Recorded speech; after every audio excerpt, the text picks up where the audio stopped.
Durante 2000 años, el mundo ha pintado, esculpido y filmado el rostro de Jesús de Nazaret. Y durante 2000 años, casi todas esas representaciones han estado equivocadas. 2. En el principio, ninguna imagen. En el medio, siglos de arte que proyectaron sobre el carpintero de Galilea los rasgos físicos de los pueblos que lo adoraban.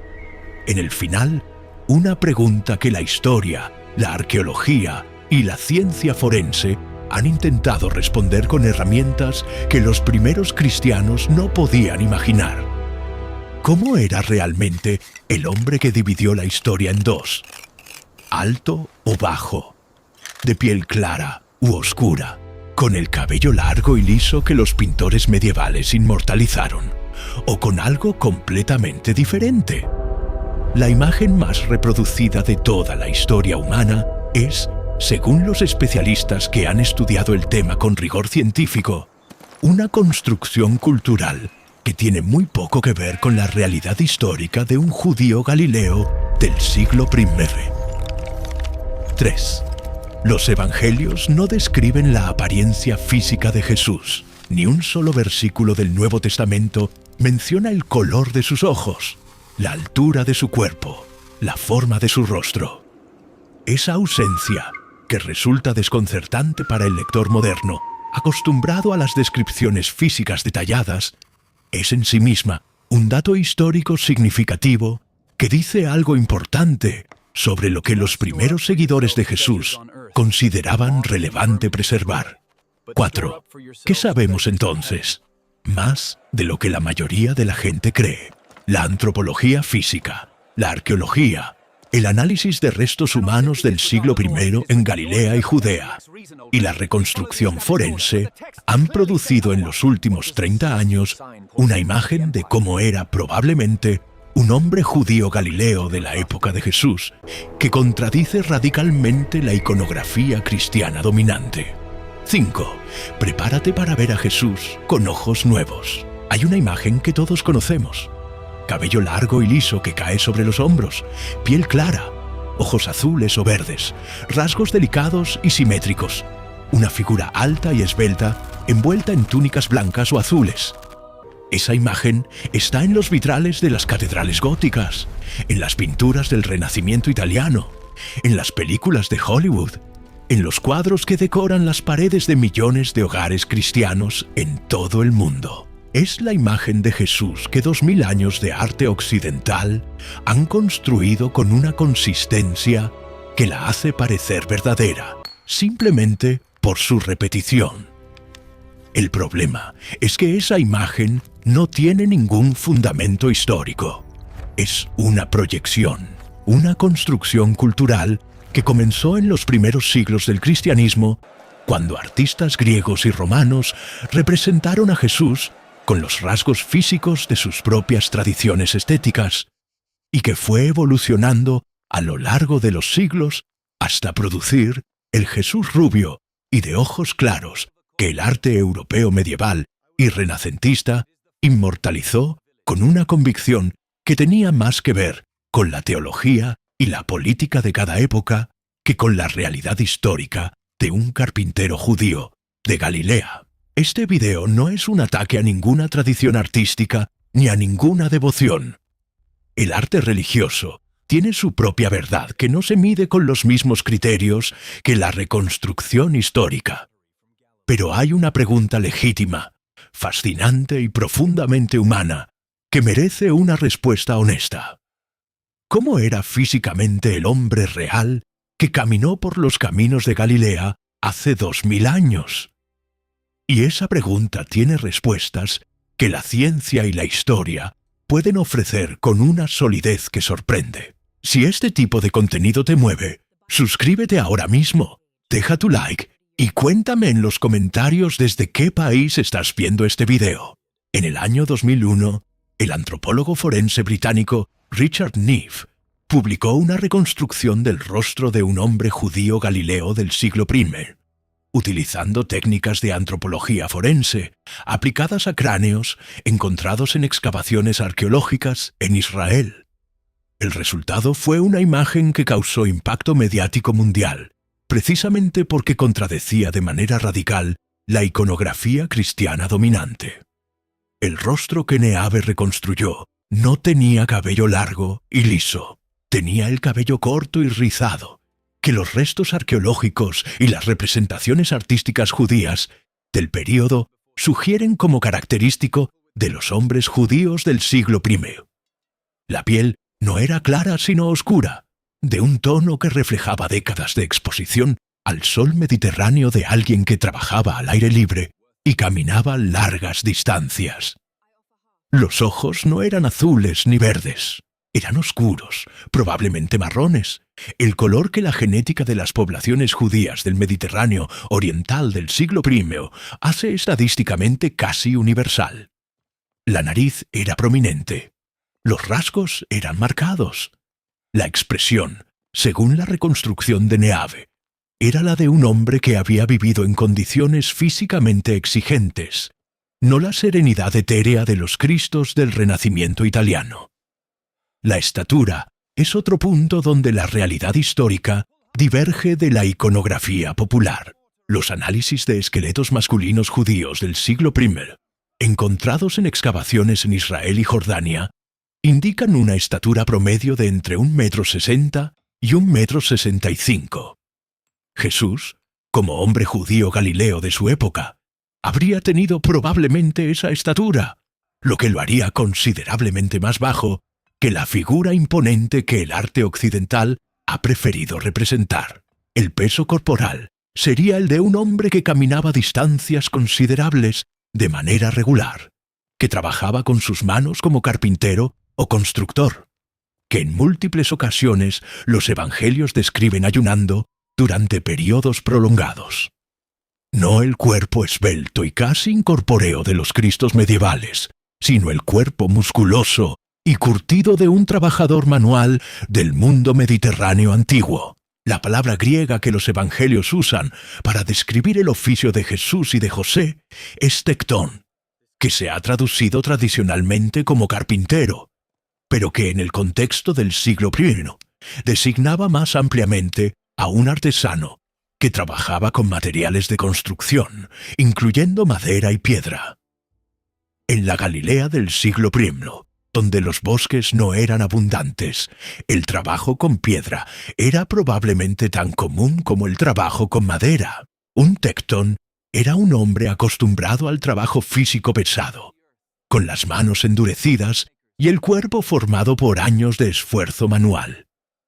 El cabello es quizás el elemento de la iconografía cristiana que más se aleja de la realidad histórica.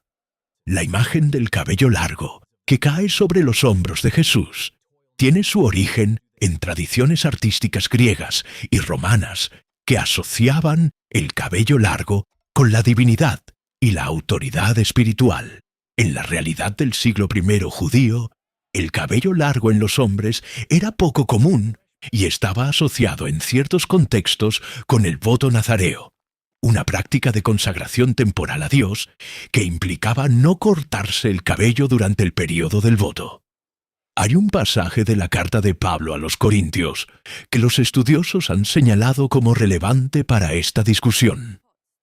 Pablo escribe que si un hombre lleva el cabello largo, es una deshonra para él. Esta afirmación, escrita en el primer siglo por un judío educado en la tradición farisea, sugiere que el cabello largo en los hombres no era la norma en el mundo judío del período.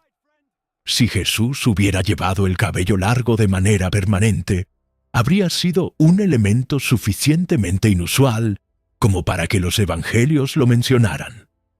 La barba es el único elemento de la iconografía cristiana que tiene un fundamento histórico sólido. Los hombres judíos del siglo I llevaban barba como norma general, en consonancia con los preceptos de la Torá, que prohibían afeitar las esquinas del rostro. Las representaciones artísticas judías del período, los retratos en monedas y los frescos de las sinagogas muestran consistentemente hombres con barba. En ese sentido, la imagen del Jesús barbado que el arte cristiano ha preservado refleja correctamente una realidad histórica. La ropa que Jesús habría vestido cotidianamente tampoco corresponde a la iconografía dominante. Las túnicas blancas largas y los mantos azules que el arte cristiano le atribuye son en parte una proyección de vestimentas litúrgicas posteriores sobre la figura histórica.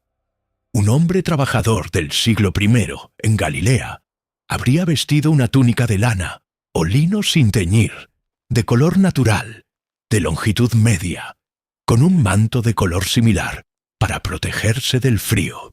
La ropa blanca era cara de producir y mantener limpia, y estaba asociada con las ocasiones especiales o con las clases más acomodadas. Lo que emerge de toda esta evidencia arqueológica, antropológica y textual es la imagen de un hombre que habría pasado completamente desapercibido en una multitud del Mediterráneo oriental del siglo I. Bajito para los estándares modernos, de piel oscura, cabello corto y rizado, barba, vestido con ropa sencilla de trabajador. Un hombre que ningún artista del Renacimiento italiano habría reconocido como el sujeto de sus pinturas más famosas. Hay una pregunta que surge naturalmente después de contemplar la evidencia científica y arqueológica sobre la apariencia de Jesús. Si la iconografía dominante está tan alejada de la realidad histórica, ¿cuándo y cómo se produjo esa distancia? ¿Qué representaban los primeros cristianos cuando intentaban plasmar la figura de Jesús antes de que el arte europeo medieval construyera la imagen que conocemos hoy? La respuesta comienza con un dato que sorprende a muchos. Los primeros cristianos no representaron a Jesús. Durante aproximadamente los 2 primeros siglos del cristianismo, la comunidad cristiana evitó casi completamente las representaciones figurativas de su fundador. Las razones eran múltiples. La tradición judía de la que procedía el cristianismo primitivo tenía una desconfianza profunda hacia las imágenes religiosas, conectada con el mandamiento bíblico contra los ídolos. Además, en un período de persecución activa, las imágenes religiosas podían ser peligrosas. Una pintura de Jesús en la pared de una casa podía identificar a sus habitantes como cristianos ante las autoridades romanas, con consecuencias potencialmente letales. La fe de los primeros siglos se transmitía a través de palabras, gestos y símbolos abstractos, no a través de representaciones del rostro de su fundador. Los símbolos que los primeros cristianos usaron son reveladores de su manera de pensar sobre Jesús. El PES, cuyas letras griegas forman el acrónimo de Jesucristo, Hijo de Dios Salvador. El ancla como símbolo de esperanza. El buen pastor, tomado de la tradición pastoral del Antiguo Testamento, representado como un joven que lleva una oveja sobre los hombros. Ninguno de estos símbolos intenta capturar la apariencia física de Jesús, porque esa no era la preocupación central de esas comunidades. Cuando las representaciones figurativas de Jesús comenzaron a aparecer en las catacumbas de Roma a partir del siglo III, el resultado fue sorprendente para cualquiera acostumbrado a la iconografía posterior. El Jesús de las catacumbas es joven, imberbe, con el cabello corto, representado con los rasgos estéticos del mundo grecorromano. No es el Jesús barbado y de cabello largo que el arte posterior inmortalizaría. Es una figura que sigue los convencionalismos estéticos del retrato romano de la época, adaptada para expresar una identidad cristiana en un contexto cultural predominantemente greco-romano. Las catacumbas de Priscila en Roma contienen algunas de las representaciones más antiguas conocidas de Jesús, datadas en el siglo III. En ellas aparece como un joven pastor sin barba, en una pose que recuerda directamente a las representaciones del dios Apolo o del héroe Orfeo en el arte pagano contemporáneo. Esta similitud no era accidental. Los artistas cristianos del período usaban el vocabulario visual disponible en su cultura para comunicar ideas nuevas, tomando prestadas formas del arte pagano y llenándolas de contenido cristiano. La transformación hacia la imagen del Jesús barbado y de cabello largo, que eventualmente se convertiría en canónica, comenzó a acelerarse en el siglo IV, después del Edicto de Milán del año 313, con el que el emperador Constantino legalizó el cristianismo en el Imperio Romano. Con la legalización vino el patrocinio imperial, y con el patrocinio imperial vinieron las grandes basílicas, los mosaicos monumentales y un programa artístico que necesitaba representar a Jesús con una majestuosidad que comunicara su divinidad de manera inmediata y poderosa a los fieles. Los mosaicos de las basílicas romanas del siglo IV muestran una figura de Jesús que se va alejando progresivamente del joven pastor imberbe de las catacumbas hacia algo más solemne y más monumental. El cabello se alarga, la barba aparece y se consolida, los rasgos se hacen más severos y más dignos. La paleta de colores se enriquece con el oro que comunicaba divinidad y gloria en el lenguaje visual del mundo tardo antiguo. Un factor crucial en esta transformación fue la influencia del arte de las iglesias de Siria y de la región de Antioquía, donde el cristianismo tenía raíces profundas y donde una imagen de Jesús barbado y de cabello largo se había establecido como canónica desde fechas relativamente tempranas.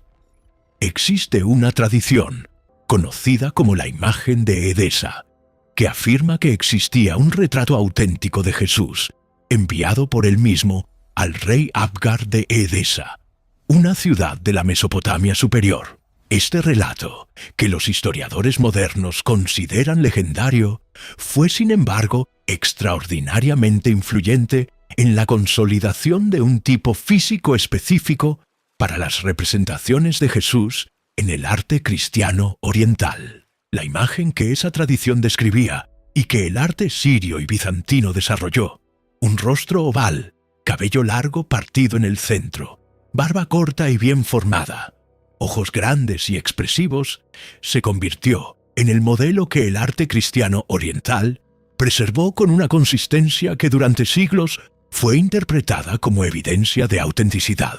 Si todas las iglesias de Oriente representaban a Jesús de la misma manera, la lógica popular concluía que esa imagen debía tener algún fundamento en la memoria colectiva de comunidades que estaban más cerca geográficamente de los eventos originales. Lo que la historia del arte muestra, sin embargo, es que esa consistencia se explica mejor por la influencia de modelos artísticos que se copiaban y distribuían que por la preservación de una memoria visual auténtica. En un mundo sin fotografía ni reproducción mecánica de imágenes, los artistas copiaban los modelos disponibles. Y esos modelos se reproducían y distribuían a través de las redes comerciales y eclesiásticas del mundo mediterráneo, con una velocidad que producía uniformidad sin necesidad de autenticidad histórica. El resultado de ese proceso de siglos es la imagen que hoy reconocemos instantáneamente como Jesús en cualquier rincón del mundo donde el cristianismo haya llegado. Una imagen construida por capas sucesivas de convenciones artísticas, preferencias teológicas y necesidades comunicativas de comunidades que vivían en tiempos y lugares muy diferentes del Galilea del siglo I. Una imagen que es, en el mejor de los sentidos, una obra de arte colectiva de la humanidad cristiana, y que en el sentido histórico más estricto tiene muy poco que ver con el hombre real que caminó por los caminos polvorientos de Galilea hace 2000 años. De todos los objetos que la historia cristiana ha preservado como posibles testimonios físicos de la vida y muerte de Jesús, ninguno ha generado un debate tan prolongado, tan apasionado y tan científicamente sofisticado como la sábana santa de Turín. Un lienzo de lino de 4 metros y 30 centímetros de largo por 1,10 metros de ancho, que conserva la imagen tenue y misteriosa de un hombre que fue flagelado, coronado de espinas y crucificado. La imagen que la sábana preserva no fue pintada. Ese es el punto de partida de todo el debate científico que rodea este objeto desde que la fotografía moderna lo reveló con una claridad que el ojo desnudo no puede apreciar. Cuando en 1898 el fotógrafo italiano Secondo Pia tomó las primeras fotografías de la sábana y reveló los negativos, descubrió algo que lo dejó paralizado de asombro. El negativo fotográfico mostraba una imagen positiva, perfectamente detallada, de un rostro humano con una claridad y una profundidad que la imagen visible a simple vista no tenía. Ese descubrimiento transformó la sábana santa de un objeto de devoción medieval en un enigma científico de primera magnitud. Si la imagen no había sido pintada, ¿cómo había sido producida?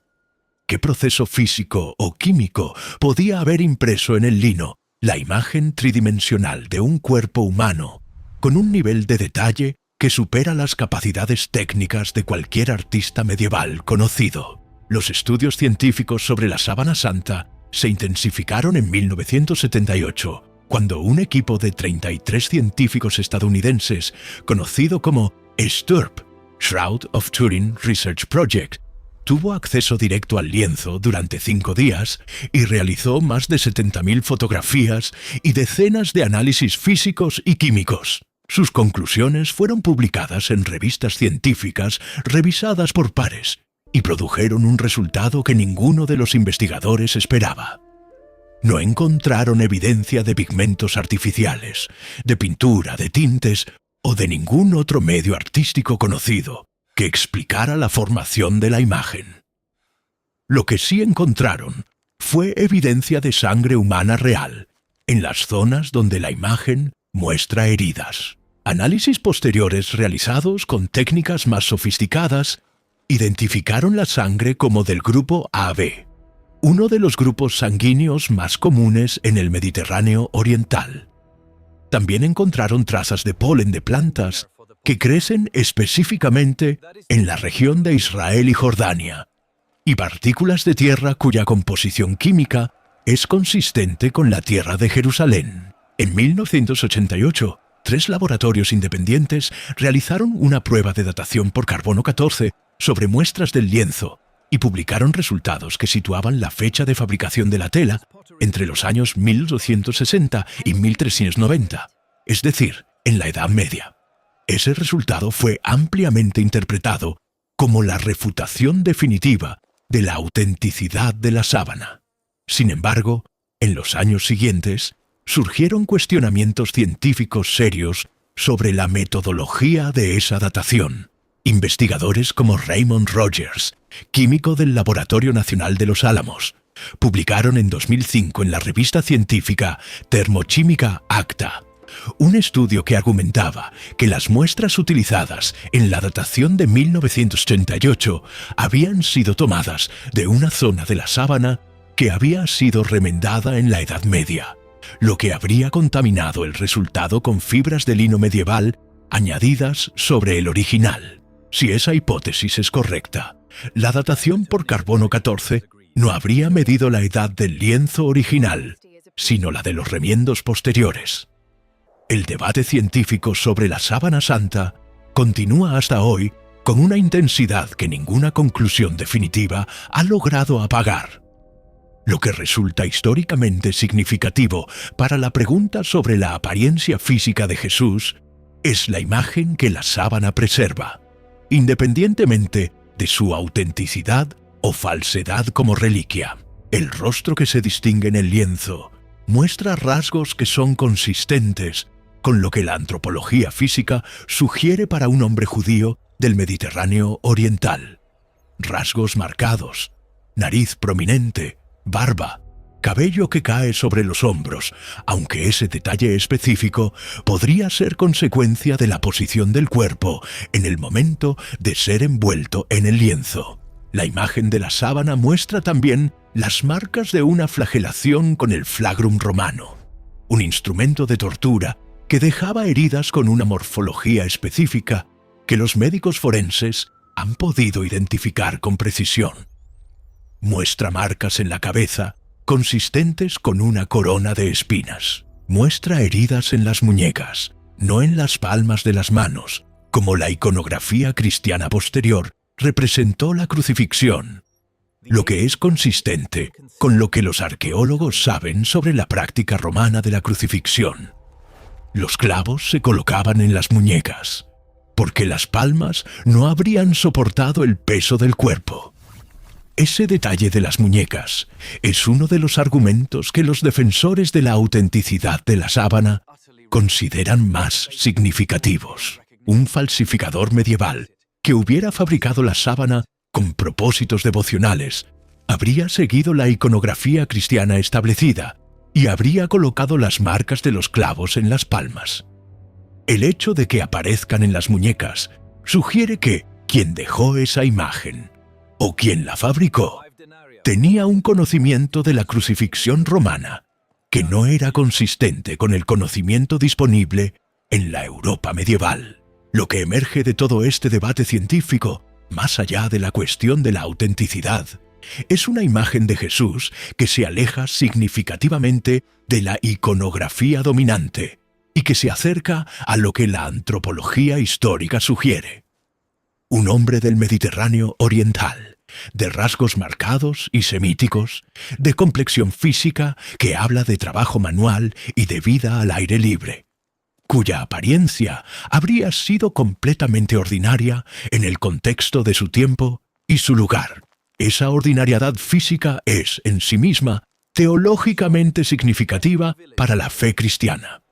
La encarnación, el misterio central del cristianismo, afirma que Dios se hizo hombre en toda la plenitud de lo que eso significa, no en un cuerpo idealizado, no en una apariencia que revelara inmediatamente su divinidad a quien lo mirara, sino en un cuerpo común, en una cara que no se distinguía de la de cualquier otro trabajador judío de Galilea. El profeta Isaías, en el pasaje que la tradición cristiana ha leído como profecía del Mesías, escribió palabras que la apariencia física de Jesús, tal como la historia y la ciencia nos permiten reconstruirla, ilustra con una precisión que ningún artista del Renacimiento habría elegido plasmar en un lienzo.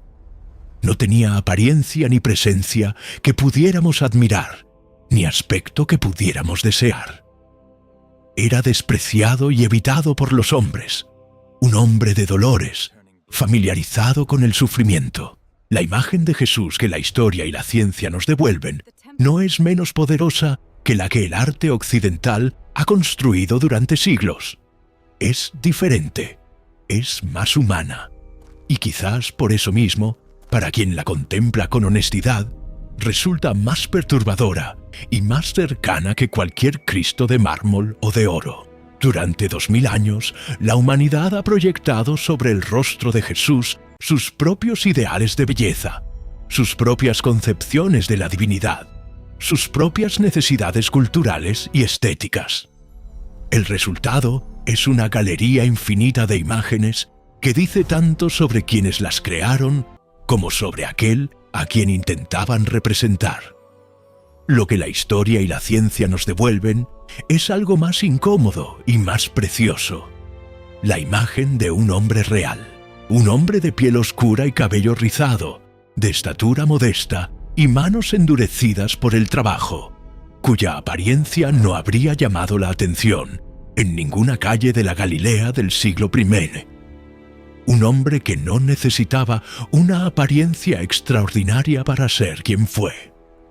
Porque lo que transformó el mundo no fue su rostro sino sus palabras, sus actos, y lo que ocurrió 3 días después de que ese rostro fuera cubierto por un lienzo de lino en un sepulcro de Jerusalén. Si este recorrido por la historia y la ciencia te movió a alguna reflexión, deja tu comentario abajo, comparte este video y nos vemos en el próximo.